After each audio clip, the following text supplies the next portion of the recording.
شہر کے اندر بہت سی سیاسی جماعتوں کے دفاتر قائم ہیں، ان کی تنظیمیں کام کر رہی ہیں ضلعی سطح پہ، وارڈز کی سطح پہ.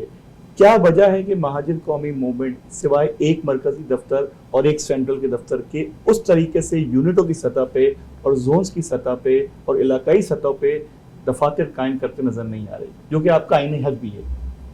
جی ہے، مجھے دفتر کھولنے سے کسی نے منع بھی نہیں کیا، اور جہاں جہاں ممکن ہے، جہاں ضرورت ہے وہاں دفتر کھولیں گے بھی.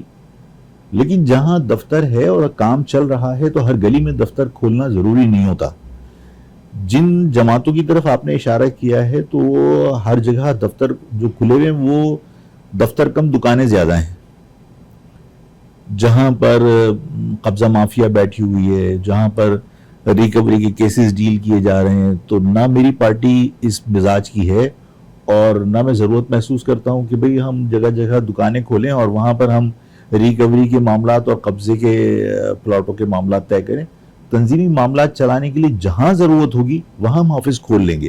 لیکن اگر ڈسٹرکٹ سینٹرل میں ہمارے پاس ایک آفس ہے اور وہاں سے ہمارے معاملات چل رہے ہیں، نازمات کے لوگ وہاں آ رہے ہیں، فیڈرل بیری کے لوگ آ رہے ہیں، نارتھ کراچی کے لوگ آ رہے ہیں، اور دیکھیے آفیسز کا مقصد یہ ہوتا ہے کہ پارٹی کی لیڈرشپ جو اسائن کر رہی ہے وہ اسائنمنٹ وہاں سے لیں، چلے جائیں، اسائنمنٹ مکمل کر کے آ کے رپورٹ دے دیں.